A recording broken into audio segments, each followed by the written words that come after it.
कहानी की शुरुआत होती है भविष्य में, जहां इंसानों की जिंदगी पूरी तरह से मशीनों से चलती है। सभी लोग छोटे से छोटा काम करने के लिए भी टेक्नोलॉजी का सहारा लेते हैं। लेकिन फिर हम ग्रे नाम के एक आदमी को देखते हैं जो इस टेक्नोलॉजी की दुनिया से हटकर एक आम मैकेनिक का काम करता है। उसकी पत्नी आशा कोबाल्ट नाम की एक टेक कंपनी में काम करती थी। एक दिन एक गाड़ी को ठीक करने के बाद जब ग्रे उसकी डिलीवरी करने जा रहा था, तो उसने आशा को भी अपने साथ चलने को कहा, ताकि वापस आते समय वह आशा की गाड़ी में आ जाए। कुछ ही देर में वह दोनों समुद्र किनारे एक सुनसान जगह पर पहुंचे। थोड़ा अंदर जाने पर वह एक आलीशान घर तक आए, जहां ग्रे का क्लाइंट एरन रहता था। एरन एक अरबपति टेक जीनियस था। उसे देखकर आशा को बहुत खुशी हुई, क्योंकि वो एरन के काम से काफी इम्प्रेस्ड थी। इसके बाद एरन ने उन्हें अपना नया आविष्कार दिखाया।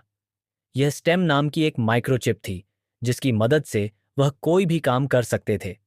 इस चिप के अंदर दुनिया बदलने की ताकत थी, जिसे देखकर आशा बेहद खुश हुई।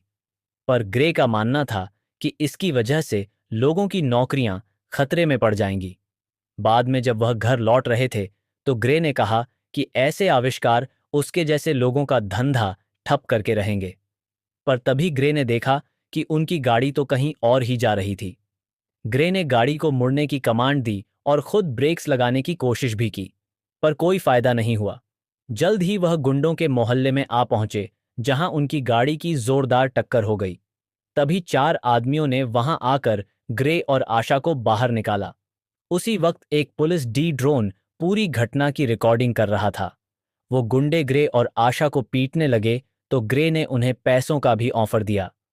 पर तब फ्रिस्क नाम का एक गुंडा हंसने लगा। उसने आशा के पास जाकर उसके सीने में गोली मार दी। जब ग्रे ने उस पर हमला किया, तो फ्रिस्क ने उसे भी गोली मार दी, जिससे वो पूरी तरह पैरालाइज हो गया। इसके बाद गुंडे चले गए और ग्रे की आंखों के सामने आशा ने दम तोड़ दिया। इसके 3 महीने बाद हम देखते हैं कि ग्रे हॉस्पिटल में अब भी पैरालाइज था। उसकी माँ उसे व्हील चेयर में लेने आई और उसके घर पर उसकी मदद के लिए अलग अलग मशीन्स लगा दी गई। लेकिन आशा की मौत से ग्रे बहुत गहरे सदमे में था।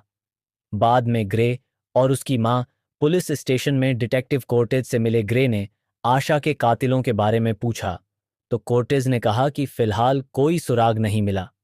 यह सुनकर ग्रे को थोड़ा गुस्सा आ गया, क्योंकि जो टेक्नोलॉजी लोगों के दांतों में लगी चिप्स को पढ़ सकती है, वह कुछ गुंडों का पता नहीं लगा सकी।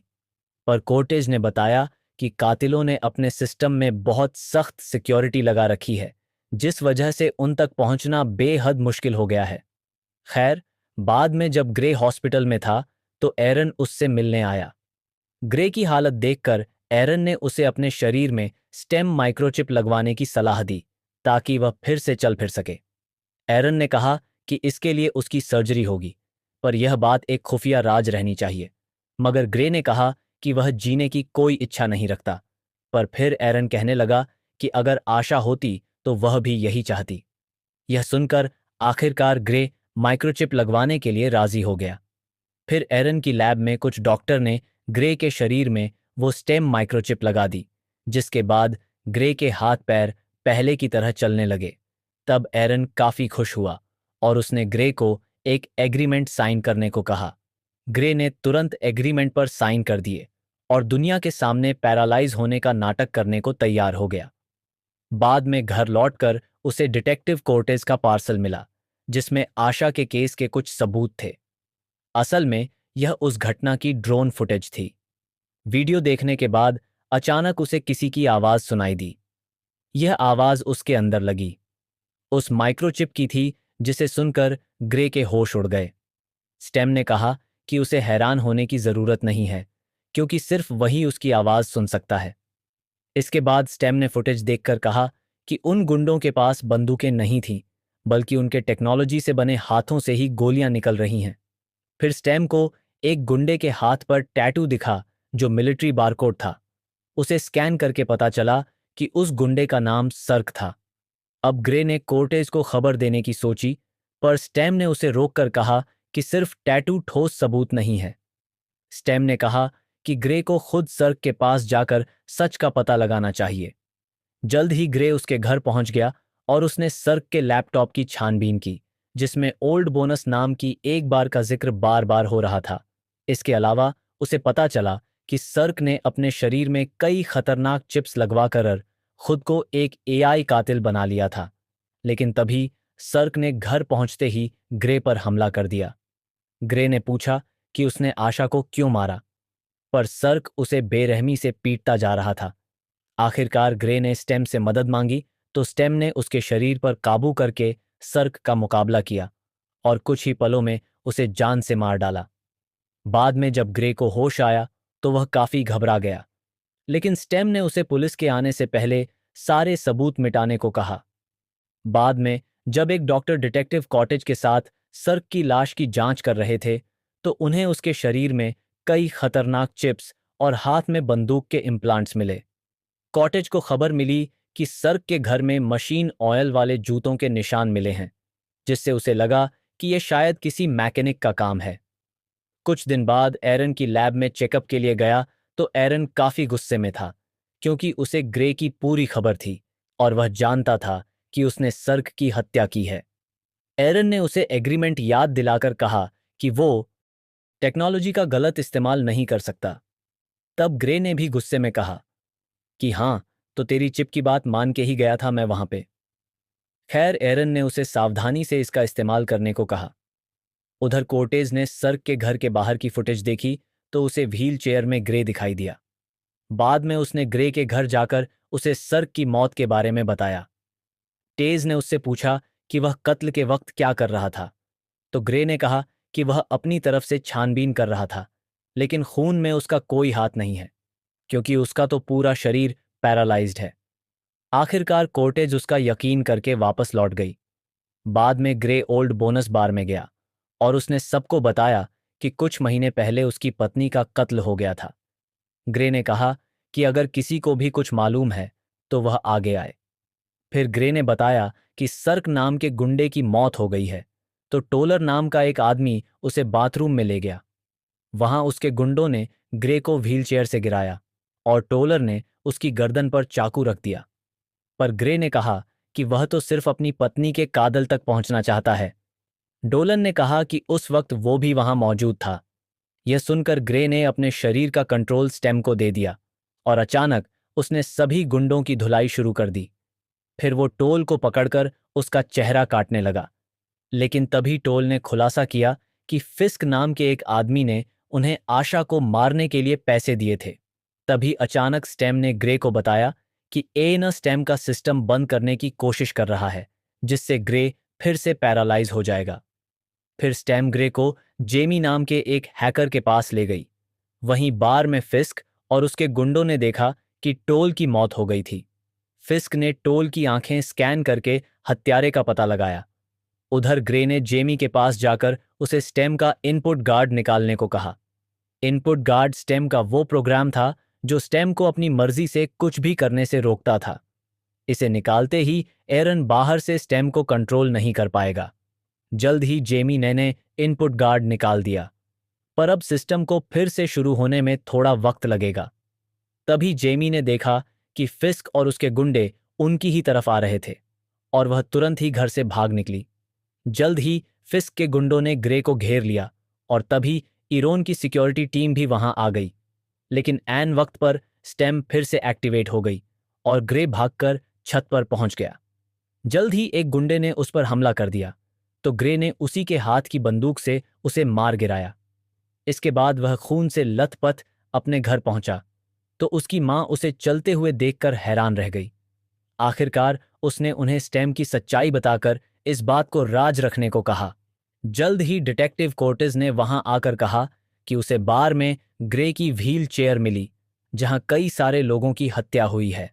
तब ग्रे ने फिर से झूठी कहानी सुनाकर कहा कि वह किसी का पीछा करते हुए बार में गया था और वहां गुंडों ने उस पर हमला कर दिया, जिसके बाद वह एक टैक्सी से लिफ्ट लेकर घर तक पहुंचा। लेकिन कोर्टेज को अब उस पर शक हो गया था, इसीलिए वह ग्रे के कोट में माइक्रोफोन चिपकाकर वापस आ गई। बाद में ग्रे ने कहा कि वह और लोगों की जान नहीं लेना चाहता, लेकिन स्टेम ने कहा कि उसे फिस्क को मारना ही होगा।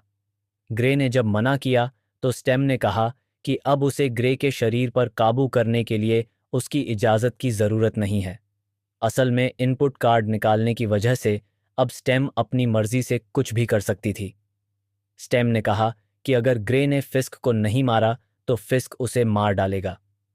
यह सुनने के बाद ग्रे फिस्क को मारने के लिए निकल पड़ा। इधर उसकी बातें सुनकर कोर्टेज भी उसके पीछे निकल पड़ी। कुछ ही देर में ग्रे को अपनी जेब में माइक्रोफोन मिला और उसने देखा कि कोर्टेज उसका पीछा कर रही थी। तब स्टेम ने कोर्टेज की गाड़ी को हैक करने की कोशिश की, पर वो एक मैकेनिकल कार थी, इसलिए उसने दूसरी इलेक्ट्रिक गाड़ी को हैक करके कोर्टेज की गाड़ी से टकवा दिया। इसी मौके का फायदा उठाकर ग्रे भाग निकला और कोर्टेज ने वापस ग्रे के घर जाकर उसकी मां से सच्चाई जानने की कोशिश की। वहीं दूसरी ओर ग्रे ने फिस्क के घर जाकर उस पर बंदूक तान दी। तब फिस्क ने कहा कि वो आशा को नहीं बल्कि ग्रे को मारना चाहते थे। उन्होंने जानबूझकर ग्रे को असली गोली नहीं मारी, क्योंकि वो उसे सिर्फ पैरालाइज करना चाहते थे। फिर फिस्क ने ग्रे को अपनी शक्तियों पर काबू करके अपने साथ शामिल होने की सलाह दी, लेकिन ग्रे के सर पर तो बदले की आग सवार थी। जल्द ही दोनों में जबरदस्त लड़ाई शुरू हो गई और फिस्क की शक्तियां ग्रे से काफी ज्यादा थीं। वो ग्रे को मारने ही वाला था कि अचानक स्टेम ने ग्रे को बताया कि असल में सर्क फिश का भाई था। यह सुनकर ग्रे ने फिस्क को बताया कि कैसे उसने सर्क को बेरहमी से मारा था। इससे फिस्क की आंखें भर आई और तभी मौके का फायदा उठाकर ग्रे ने फिस्क पर जानलेवा हमला करके उसे मार डाला। फिर उसने फिस्क का फोन देखा तो वो हक्का भक्का रह गया, क्योंकि उसे एरन का वॉइस मेल मिला था जिसमें एरन ने फिस्क को ग्रे को मारने का हुक्म दिया। वो सीधा एरॉन की लैब में पहुंचा और उस पर इल्जाम लगाया कि उसने अपने एक्सपेरिमेंट के लिए आशा की जान ली। अब वो एरॉन को गोली मारने ही वाला था कि अचानक पीछे से कोर्टेज ने उस पर बंदूक तान दी। उन दोनों में हाथ हवाई शुरू हो गई तो ग्रे ने स्टेम को रुकने को कहा, पर स्टेम ने फिर भी उसकी बात नहीं मानी। तो ग्रे ने कोर्टेज को अपनी बिजली के झटके वाली गन का इस्तेमाल करने को कहा। उसके जोरदार झटके से कुछ समय के लिए स्टेम का सिस्टम बंद हो गया। फिर एरन ने खुलासा किया कि सबके पीछे स्टेम का ही हाथ है। स्टेम ने जबरदस्ती एरॉन से यह सब करवाया, क्योंकि स्टेम को एक ऐसा शरीर चाहिए था जिसमें पहले से कोई चिप ना हो, और इसीलिए उसने ग्रे को चुना। फिर स्टेम ने ही उनकी गाड़ी का एक्सीडेंट करवाकर ग्रे को पैरालाइज करने के लिए गुंडों को भेजा। ने कहा कि स्टेम का असली मकसद एरॉन को मारना है, ताकि वह ऐसे और माइक्रोचिप्स ना बना सके। तभी अचानक स्टेम फिर से एक्टिवेट हो गई और उसने बड़ी बेरहमी से एरॉन को जान से मार डाला। फिर वो कोर्टेज को भी मारने वाली थी, पर तभी ग्रे ने जबरदस्ती बंदूक अपनी गर्दन पर रख दी।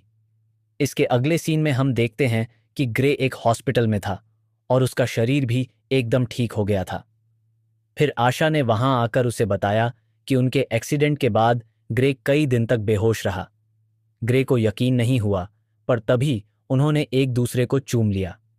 तभी हम फिर से एरॉन की लैब देखते हैं, जहां कोर्टेज ने ग्रे को बंदूक नीचे करने को कहा, पर स्टेम ने कहा कि अब कोई ग्रे व्रे नहीं रहता इस शरीर में। स्टेम ने खुलासा किया कि अब उसका दिमाग एक नकली दुनिया में कैद हो गया है, जहां वह अपनी पत्नी के साथ बिल्कुल खुश है। अब ग्रे के शरीर पर सिर्फ स्टेम का काबू है, क्योंकि उसका दिमाग तो दूसरी दुनिया में कैद था।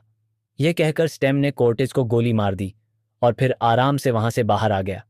वहीं दूसरी ओर ग्रे अपने दिमाग की बनाई हुई नकली दुनिया में अपनी पत्नी के साथ बेहद खुश था। अगर वीडियो पसंद आई तो लाइक कर देना, चैनल को सब्सक्राइब कर देना। मिलते हैं अगली वीडियो में।